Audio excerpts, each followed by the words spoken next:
All right, guys, welcome back to another Monday Trends here. I will admit my Wi-Fi is very sketchy, so if I go out, Megan, you just keep going without me here. Just move along. We'll stop without me. But everybody, I hope everybody out there is creating a great start to their week. I'm excited to get rocking here. Meg, let's dive right in. What's going on your side over here? What's going on in the world of business trends that they need to know now? There's a lot going on. Did you notice yesterday that Instagram was down for a while? Were you experiencing Yes. issues down in Yes. Florida? Yep. Yeah, so for a few hours, there was a global Instagram outage. So for businesses, if you posted yesterday or you're wondering why you might have seen lower engagement, the outage could be contributing to that. So post again today, maybe even reshare the post on your story that you posted yesterday to get a little bit more reach. But they were able to bring the platform back up after a few hours, but it was down for 3 or 4 hours yesterday It was down afternoon, for a which is while. a long time. Thank goodness it was not down during business hours.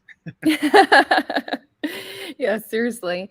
So that was really interesting. And then I also saw that this is really big news, actually, but Montana has banned TikTok. They're the first United Ooh. States, yeah, out of the 50 states to ban the platform. So TikTok, naturally, bam.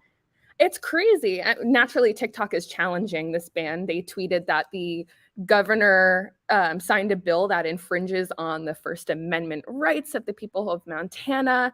Right. But the governor fired back and said, "Hey, I'm just trying to protect, the people of Montana from the alleged intelligence that you're collecting from and giving over to China." So that ban right now is set to go into effect January 1st, 2024. So there's more than half a year left for the people of Montana to enjoy TikTok, but it's one of the first states to ban it. And are the other states going to follow? I don't know. It's kind of crazy. Well, New York Times did like a case study where they tested and they signed up as like a 13-year-old boy and like a 14 or 15-year-old girl, and the type of content they were being sent was about suicide. It was about eating Oh, disorders. God. It was about like the things that they were being showed without having any followers, obviously. So like there was no followers they actually had. They just signed up as that, gender and age in the location that they were, and they actually had all those different negative things of content that they were seeing, and that's what's alarming for most of these places, and it's alarming for me, right? Like again, like when I think about that, like like Johnny, my son, is like so young, but like to think about like him signing up on a platform and seeing shit that has eating disorders or things about depression, suicide, people dying, all this crazy stuff for a young kid, like I would want nobody in my family to be looking at that shit, to be honest. So Right. I see where people are coming from with it. And that's the problem, is that you're seeing that like in court when they were appealing like this whole potential ban in the United States, like the CEO was saying that he like the difference between Asia and the United States, as an example, is they just view different types of content. Where people are getting pissed is like, well, but if I do the same case study that New York Times did, and I'm just in Asia, why am I not seeing people dying in depression and suicide and eating disorders? Why Right. am I only seeing that in America, right? And he's like, well, that's what happens in America. so I so find that hard to believe, though. I mean, right, I don't know. I've heard that TikTok over in Asia, it's all educational. right, It contributes to your knowledge and to your right, wisdom. Whereas here, I feel like it's detrimental, like you're saying. Like you're seeing so much right, harm, I guess is right, the right word. totally. So anyway, Yeah. makes sense. Again, if you're just tuning in, again, Montana governor bans TikTok starting, you said January? January. Yep, January 1st. So Right. for businesses, I mean, there's businesses who are like, well, I go viral on TikTok. What am I supposed to do? Don't put all your eggs in one basket. Start to take some of the content that you're putting on TikTok and distribute it to Instagram Reels, to YouTube Shorts. YouTube Shorts are blowing up right now. So you can recycle your content, but you have a few months to build up a following before TikTok in Montana gets Right. banned. So there is some time to prepare. Totally. But since we brought it up already, let's go on this one. Yeah. So the global Instagram outage, will this happen again? I don't know. Instagram does go down from time to time.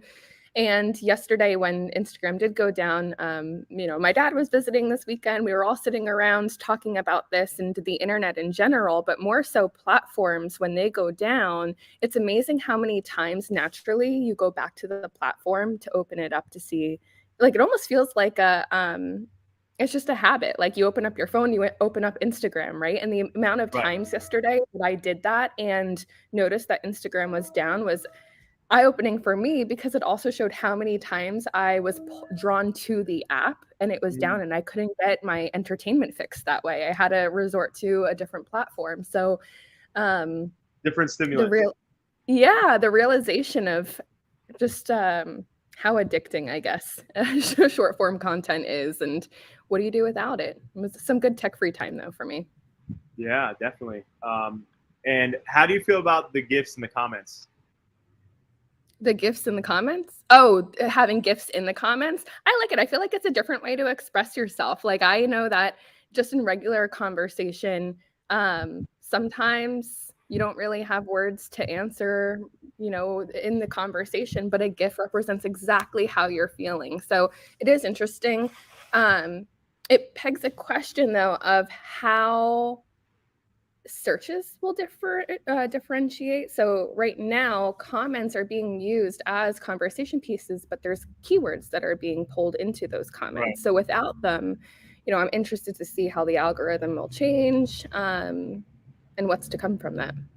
100%. Additionally, though, what I don't like about it, from a personal perspective and from a business perspective, I guess, is that when you really think about it, it's like we're less and less, like, these platforms are making it less and less for us to express ourselves with our own words.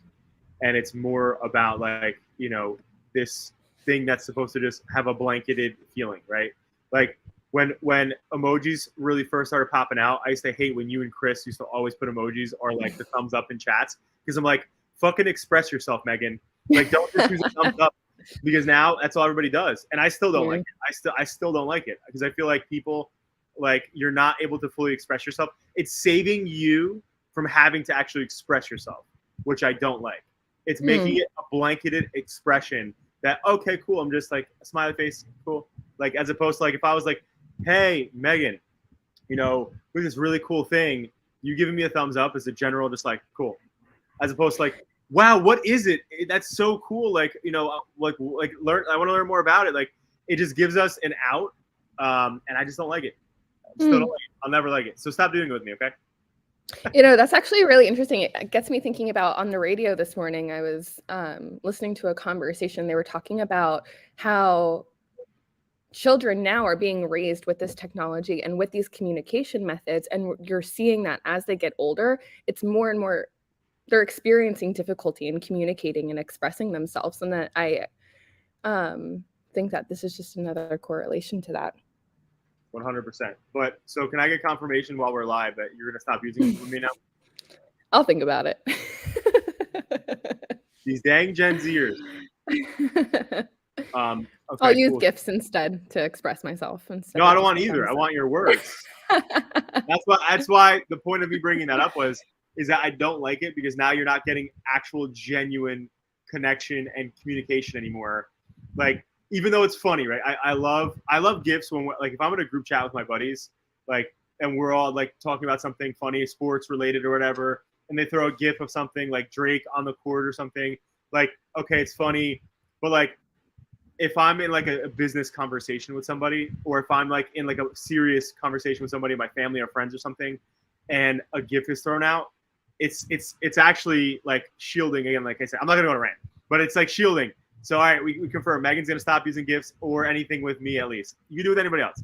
So. Okay. And when you like one of my messages, I'm gonna call you out on our next live. No, I'll like it, but I normally comment underneath it too, though. That's true. But if I do call me out. I will. Okay, so next up we got. Yeah, this is really interesting. Instagram's building Twitter's clone. So what does this mean exactly? So Meta is throwing their hat into the ring of building the next major microblogging platform, and it's actually expected to launch this summer. So it's going to be a text-based app separate from Instagram, but it will be partially integrated into Instagram, and it looks eerily exactly the same as Twitter. It works the same way as Twitter. So with all of the challenges that Twitter is experiencing right now, it'll be interesting to see if Instagram's version of the platform takes off even more so than Twitter does, or if Twitter is able to keep up with it and their new CEO is saying like, game on, let's do this thing. And she had actually released, and we'll move into the next topic here. Wait, hold on. Before we move on to that, though, one of the things that I think it's important we discuss is like literally Facebook, aka Meta, has been like for like a long time now, like over a decade, been like called out on always being like the social platform that'll go out there and just copy everybody and just try to remake it because they're so big that it's like they just want to cannibalize everybody. So I'm not surprised that this is the case. But sorry, continue. Yeah, not surprising at all, but it is interesting because to that point, like TikTok came out and then Instagram Reels blew up. And I don't know about you, I use Instagram Reels a little bit more than I do use TikTok. So it'll be interesting to see if Twitter's users navigate over to Instagram. Also, it's really interesting. And again, moving into this next trend here, Twitter aiming to compete with YouTube talent. Twitter just released that if you're a Blue subscriber, you can now upload 2-hour videos on the app. So while Instagram's trying to compete with Twitter, Twitter's trying to compete with YouTube. But they also released that a whopping 80% of Twitter users never actually post anything on the app. So they're releasing longer tweets, right? So you can tweet with much longer characters now. You can upload all of this content, but with only 20% of users actively using the platform, how much is it going to be used, and is it really going to take off, and who's actually uploading those 2-hour long videos? Right. And 2 hours is a long time. We've seen the trend of short form content taking over. So now all of a sudden we're going back towards this longer form content. So it's very interesting. And the CEO, the new CEO of Twitter, who's stepping in, she actually has experience building subscription TV services. Do you know what Peacock is? The TV service? So she built that platform. So she definitely brings the expertise needed to Twitter if they're going to be competing with YouTube. But wow, crazy. Well, Peacock is huge. Yeah, Peacock is huge. Question: do you stream TV? Do you have a cable? Do you have cable or do you stream? I stream. I have Hulu Live. I have Peacock too, and Netflix. And then after, like, I don't really watch TV outside of that. Yeah, I feel like Jacqueline and I are like the last of the Mohegans. Like, we actually have cable, and we have a phone line too. Do you really? They made us get it, Xfinity. They're like, you have to get the phone line. So we have a phone in the house. I don't know why we have it, but we have it. The reason why I'm asking that though is because one of the things that I wanted to bring up is, you know, we're talking about Twitter and this lady who's from Peacock now jumping into Twitter. The one thing that like I don't want people to sleep on too much is that at the end of the day, right now, like Hulu has this live streaming platform where you can do self-serving content and ads and stuff. Not everybody's accepted yet, but you know, like the biggest thing is like a lot of people are streaming, right? And when you think about that, it's like, okay, well, these people are streaming now. And like, what does that mean for advertising in the future, right? Because like most businesses that want to just be out there in front of everybody and like building their brand, building their business, it's like, again, we're seeing things on Meta that we keep talking about, or like, you know, Google and stuff where it's like harder to reach customers, competition's tough, things are more expensive, but you know, it's like, it's making it more digestible for not just the Fortune 500 companies to be on TV on commercials. Now you could be on TV on commercials, not just these people, right? By utilizing Hulu, other platforms like that. And Adapting Social is an agency that is approved Hulu advertiser. So again, if you want to get on TV, we got your back. But point being is when you're thinking about other ways to reach new customers, don't think about the typical landscapes of just social or just, you know, again, the old ways like print and media and stuff. Like it's like, you know, the biggest thing right now is that it is like when you ask somebody years ago, how much do you think it would cost to be on TV? They'd be like $50,000, $100,000, something crazy. And it's like, You could do it now for less than $500 a month and be on these platforms, which is super affordable. And now, so because you have it live, do you have the one that you don't get ads? No, I still get ads. I don't know why. I love commercials. I love seeing, maybe it's just the marketing side of my brain, but I love seeing how commercials were constructed, what call to actions they're using. And you're right, there are a lot of small businesses using Hulu advertising methods, just as an example. Totally. But yeah, this was great. So anything else from your side, Meg? That's it. That's all on my side. I'm piggybacking on your trends today here. All right. But everybody, I hope everybody out there is creating a great start to your Monday and has a productive week ahead. Again, if you care about a business owner or somebody who's a brand and you want them to get the trends that are, again, before they pop, because once the trend is out there and it's popped already, it's too late. And we know as entrepreneurs, we're working our asses off day in, day out to make sure we're not only providing for the family, for the teams, communities at large, whatever it is you're doing, your charities, nonprofits, this whole thing. The biggest thing is at the end of the day, your time in understanding these trends is so crucial. So getting ahead of it so your competition is not beating you is very important. So again, if you care about an entrepreneur, a business owner, a salesperson, whoever, share this with them. And if you're on YouTube, whichever channel, subscribe. And thank you guys. Thanks, Meg. Thank you.